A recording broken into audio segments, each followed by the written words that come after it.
కొనేసావా? మొత్తం single payment లో కొనేసానండి. టోటల్గా అంతా కొనేసావరా? నీకు రన్నింగ్ రేస్ వచ్చా? చిన్నప్పుడు పరుగు పందెంలో సభ్యులు పెట్టుకుంటూ వచ్చింది కదా. అయితే ఇంకేంటి పరిగెట్టు. ఆడో పెద్ద ఫ్రాడ్ ఆడు. ఇది చార్మినారు, నాకు రవీంద్ర భారతి, నీకు రామాయణ స్టూడియో అమ్మేశాడు. వచ్చిందా నీకు?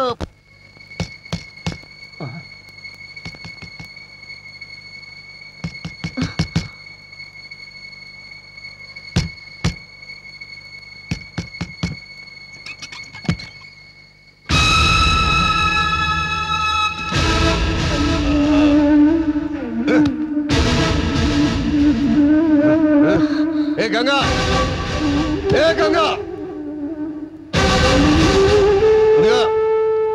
ఇదిగో డబ్బు 10,000. 10 ఇళ్లలో సంవత్సరం పొడుగునా పాచి పని చేసినా నీకింత డబ్బు దొరకదు. ఏయ్, సంపాదిస్తేనే మగాడు, డబ్బు తెస్తేనే మొగుడు అన్నావుగా. తెచ్చా, డబ్బు తెచ్చాను. ఏ ముసలి, రోజు నా అప్పు తీర్చు గోల పెడుతున్నావుగా. తీసా.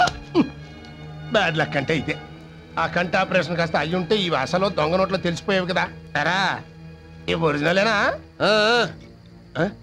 హలో గోవిందరావు గారు, నమస్కారం సార్. ఏంట్లో బిస్తుపోయారు? చెయ్యత్రం మోతనం కాదు, సంపాదించడం నేర్చుకొని క్లాస్ స్పీకర్గా. అందుకే తెచ్చాను. ఇదిగా ఈ డబ్బు తీసుకుని వీళ్ళందరినీ తీసుకొని గుడికి వెళ్ళిపోండి. సారీ, ఇది తీసుకొని వెళ్ళండి. మళ్ళీ సారీ, రాత్రిపూట గుడి ఉన్నదిగా, ఓ పని చేయండి, సెకండ్ షో సినిమా తీసుకెళ్ళిపోండి. తెల్లారి దగ్గర రావద్దు. ఎందుకు తెలుసా? నాకు మూడు వచ్చేసింది. మొగుడుగా దాని మీద హక్కు వచ్చింది. హక్కు ఏంటో చూస్తున్నావు? తీసుకెళ్ళు.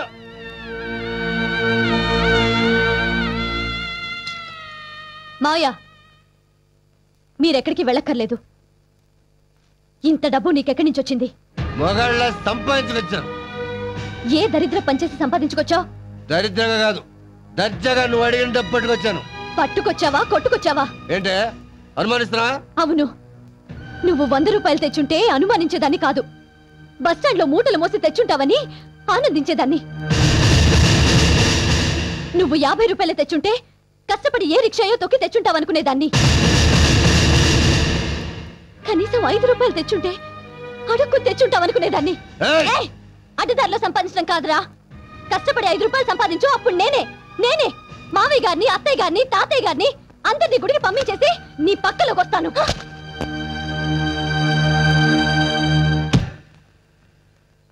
నాన్నా, ఏంటి నాన్నా, రాత్రి జరిగింది తలుచుకుని బాధపడుతున్నావా? నా గురించి కాదమ్మా, నా బాధ అంతా గంగ గురించి. మీరందరూ ఉండగా నాకేం బాధ మావయ్య? ఇలాంటి కొడుకుని కన్నందుకు సిగ్గుపడుతున్నానమ్మా. మీరేం చేస్తారు మావయ్య? కష్టంలో సుఖం అవుతాడనుకున్నాను, కానీ ఇలా రోజు రోజుకి వాళ్ళలో ఫ్రస్ట్రేషన్ ముదిరి పర్వర్తెడ్గా తయారయ్యాడు. చెయ్యెత్తి కొట్టను లేను, నోరెత్తి తిట్టను లేను. గురుగారు ఏమైందిరా? మన జీకేని పోలీసులు అరెస్ట్ చేశారండి. దేనికి? షాపులో దొంగతనం చేశాడంట.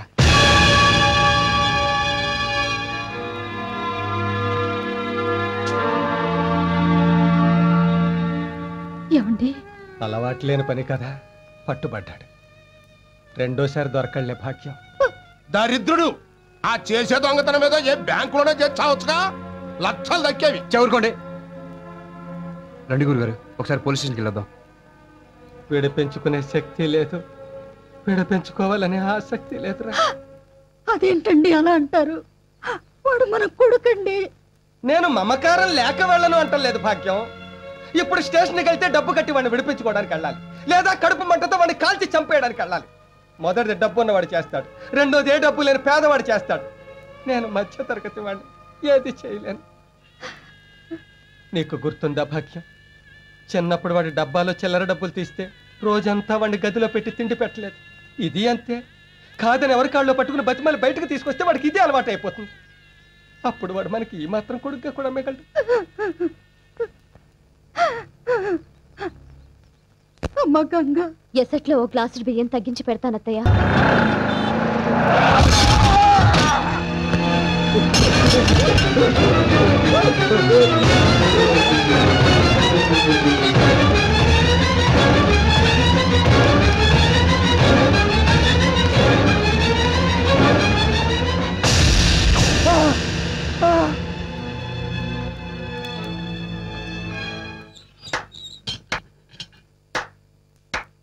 ప్రియమైన నాకు పరమ అసహ్యమైన కన్న తండ్రికి స్వాగతం సుస్వాగతం.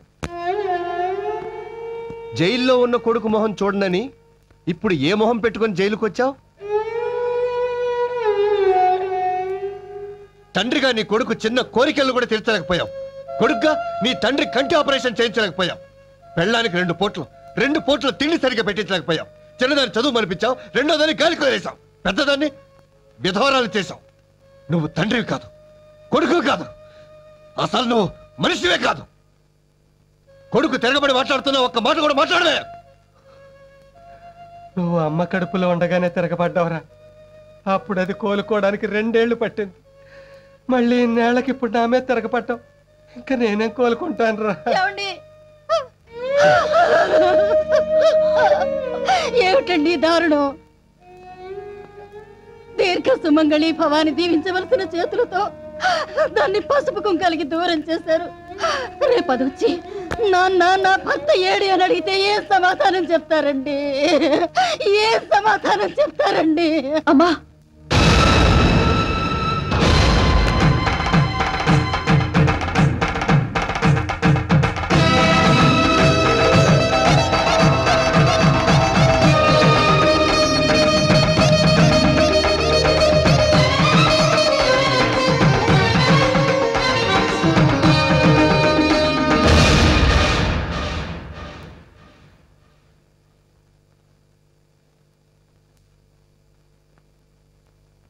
ఏంటి నాన్న అలా చూస్తున్నారు? నేను మీ కూతురు ధనలక్ష్మిని. ఏంటమ్మా ఇది? మీరే చెప్పారు కదా నాన్న, మిమ్మల్ని చూడాలనిపిస్తే పుణ్యస్త్రీగా రమ్మని. వాడు బ్రతుకున్నప్పుడు వెధవని చెప్పడానికి విధవనయ్యాను. వాడు చచ్చాక పునీతనయ్యానని చెప్పడానికి పుణ్యస్త్రీగా వచ్చాను నాన్న. నాన్న, యాక్సిడెంట్లుగా నీచుని నా మొగుడిని చేసి తప్పు చేశారు. ఇప్పుడు యాక్సిడెంట్ చేసి ఎంతో మంది ఆడవాళ్ల ఉసురు పోసుకున్నవాడి ఊపిరి తీసి నాకు నాలాంటి మరెందరికో ఊపిరి పోసి తండ్రిగా మీ బాధ్యత తీర్చుకున్నారు నాన్న. మీరు చేసిన ఈ మంచి పనికి జీవితాంతం రుణపడి ఉంటాను. అమ్మా, నా గురించి మీరు ఇంకేం బెంగపడకండి. మీ దగ్గరకు వస్తానని భయపడకండి. నాకు చదువు చెప్పారు, సంస్కారం నేర్పారు. ఇక మీ మీద ఆధారపడను.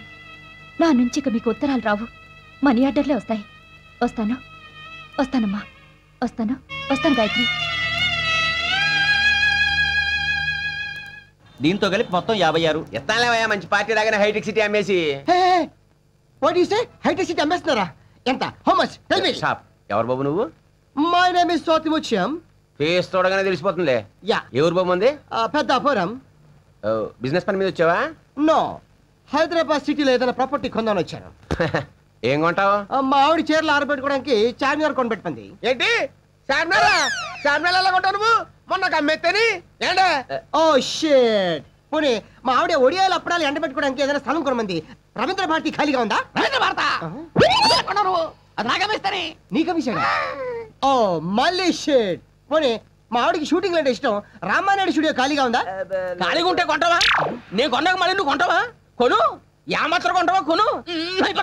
ఓహో, పోనీ నాకు అమ్మడానికి ఏమన్నా నీ దగ్గర? ఉందండి, ఆ బిర్లా టెంపుల్ అమ్ముతాడు, కొనుక్కోండి. లేకపోతే 12 అసెంబ్లీ అమ్మేస్తాడు. లేకపోతే గోల్కొండ అమ్మేస్తాడు.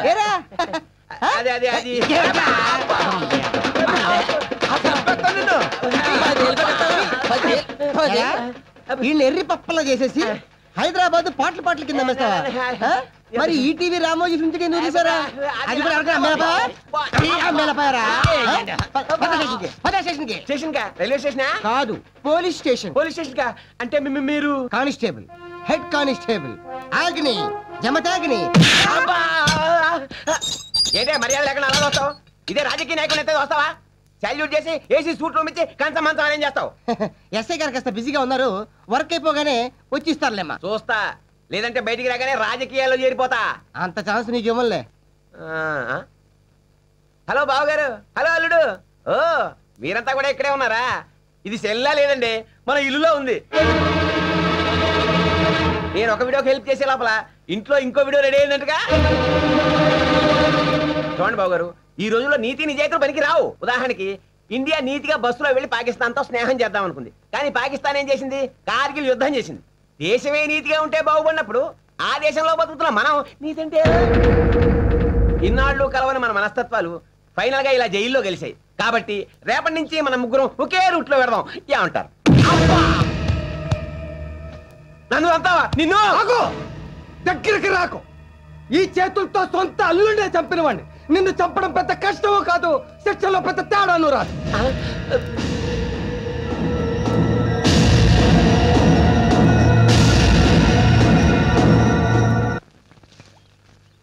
రే పట్టాబే, పాప మా గోవిందరావు గారి కుటుంబం గురించి ఆలోచిస్తా ఉంటే బాధ అనిపిస్తుందిరా. అవును, కానీ మనం ఏం చేయగలం? చేయగలరు.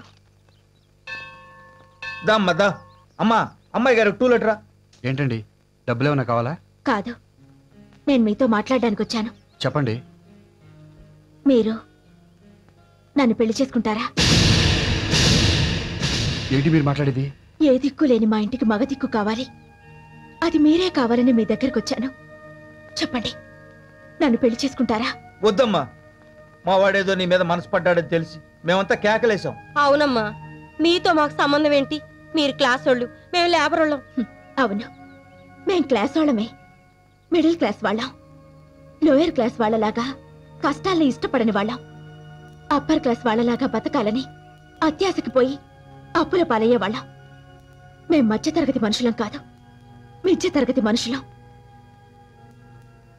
మా ఇంట్లో వాళ్ళు రోడ్డు మీద పడకముందే నన్ను మీ కోడల్ని చేసుకోండి మావయ్య. అది కాదమ్మా. మీరింకేం చెప్పొద్దు. నేను బాగా ఆలోచించే ఈ నిర్ణయం తీసుకున్నాను. అయితే ఒక కండిషన్, నేను పెళ్లి చేసుకున్నా కూడా నువ్వు ఉద్యోగం చేయాలి. నీ జీతం నా జీతం మొత్తం మీ కుటుంబానికి ఖర్చు పెట్టాలి. నాది ఒక కండిషన్ అమ్మా, మీ ఇద్దరు పెళ్లి మీ నాన్నగారు జైలు నుంచి వచ్చాకే జరగాలి. ఆ పెళ్లికయ్యే ఖర్చు అంతా మేమే భరించాలి. నాకింత మంచి అత్తవారిలు దొరుకుతున్నందుకు చాలా ఆనందంగా ఉంది. Thank you very much.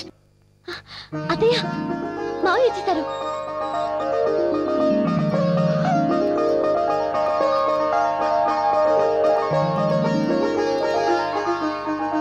రండి మావయ్య. గాయత్రి, పార్వతి, మీ నాన్నగారు వచ్చారు. మంచిగా తెస్తా ఉండండి.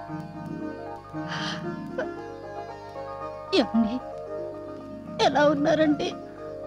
బతికే ఉన్నాను భాగ్యం. ఏంటే గోళ? నాన్న వచ్చారు తాత. తీసుకోండి మావయ్య. ఏరా, జైలు నుంచి ఇదేనా రావడం?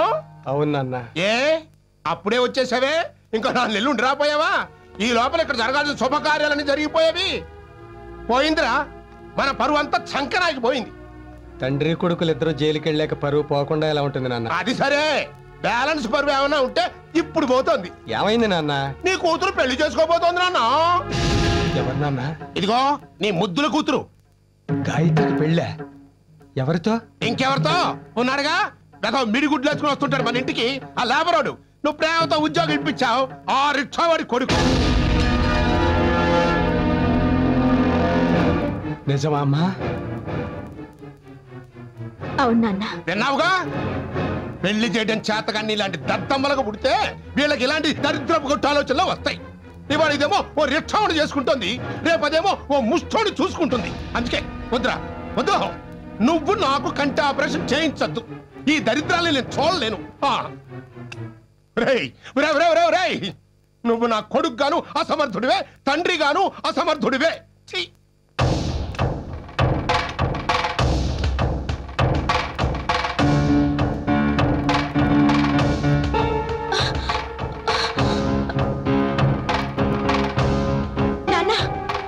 ఎక్కడికి నాన్న? బయటికి వెళ్ళేటప్పుడు ఎక్కడికైనా అడగకూడదు. మీరేం చెప్పొద్దు. 3 లక్షలు ఒక్కసారి ఇస్తేనే ఇల్లు ఇస్తా. పోనీ ఇచ్చిన తర్వాతే రిజిస్టర్ చేద్దరు గాని ఒక్క నెల గడువు ఇప్పించండి. అలా కుదరదయ్యా. అవతల ఇంకో పార్టీ క్యాష్ పట్టు కూర్చున్నారు.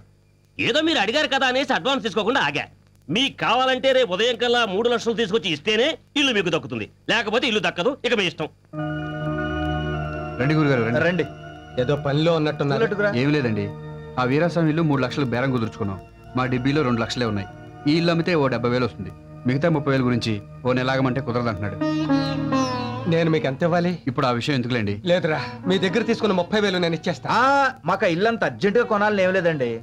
కాకపోతే ఆ ఇల్లు బాగుందని కొంచెం ఆశపడ్డాం. మీలాంటి మంచి మనుషులకు మంచి ఇల్లే దొరుకుతుందిరా. మా ఇల్లు మీకు ఎలా ఉంటుంది? మీ ఇల్లా? అవునరా, పెద్ద ఇల్లు, 2 బెడ్రూములు, చిన్న కారిడారు, బోల్డంత దొడ్డిరా. పైగా వాస్తు మంచిది కాబట్టి ఎన్ని కష్టాలు వచ్చినా నా గుండె ఆగిపోలేదు. ఏంటండి మీరు అనేది? నేను మీతో పెళ్లి విషయం మాట్లాడదామని వచ్చాను, కానీ ఇక్కడికి వచ్చాక ఇల్లు విషయం మాట్లాడాలనిపిస్తోంది. అరే ఆ 3 లక్షలకే మీరు నా ఇల్లు కొనుక్కోండిరా. మీ దగ్గర ఉన్న 2 లక్షలు నాకు ఇచ్చేయండి. నేను మీకు ఇవ్వాల్సిన 30,000 పోను, మిగతా డబ్బుకి మీ ఇల్లు నేను కొనుక్కుంటాను. భలే ఊరే, మీరు అసలు మాకు ఏ అప్పు తీర్చొద్దు. రే నువ్వు జాలిపడి దానం చేసిన మిగతా అప్పులు వాళ్ళు ఊరుకోర్రా. మీరేం చెప్పినా మేము ఒప్పుకోండి. మీరిల్లు అమ్ముకోవడం ఏంటి, మేము కొనుక్కోవడం ఏంటి? ఇల్లు అమ్మేసి నేనేం చెడిపోవట్లేదమ్మా, ఇంకో ఇల్లు కొనుక్కుని నేను బాగుపడుతున్నాను. ఊరుకోండి గురుగారు, ఇదిల్లేంటి 4 ఇటుకలు 4 కర్రలతో వేస్తాను. నా స్థాయికి ఇదే కరెక్ట్ రా. ఈ ఇల్లు చాలా చిన్నదై గురు. అందుకే కావాలంటున్నాను రా. ఇల్లు ఎంత చిన్నదైతే అంత చిన్నవవుతాయిరా. మా కోరికలు ఖర్చులు ఇలాంటి ఇంట్లో ఉంటే చుట్టాలు రారు, కరెంటు ఖర్చు ఇంటి పన్ను తక్కువైపోతుంది. నా ఇల్లు మీకు అమ్మి మీ ఇల్లు నేను కొనుక్కోవడంలో ఇంకో స్వార్థం కూడా ఉందిరా. నువ్వు నా ఇల్లు కొంటే నాకంటే నువ్వు ఉన్నోడివి గొప్పోడివి అవుతావురా. అప్పుడు నా కూతురు నీకు ఇచ్చి పెళ్లి చేస్తే గొప్ప సంబంధం తెచ్చానని నన్ను అందరూ మెచ్చుకుంటారా. నా కూతుర్ని పెళ్లి చేసుకున్నాక కోడలు వచ్చిన వేళ కొత్త ఇల్లు కొన్నారని 10 మంది చెప్పుకుంటే నా 3వ కూతురు కూడా మంచి సంబంధం వస్తుందమ్మా. ఎంతకాలం ఏది కావాలన్నా అడగకుండానే ఇచ్చారు, ఇప్పుడు అడుగుతున్నాను. ఆ 2 లక్షలు ఈ ఇల్లు నాకిస్తే నా అప్పులు అవసరాలు తీరి నా కష్టాలన్నీ గట్టెక్కుతాయి. దయచేసి కాదనకు దేవుడు.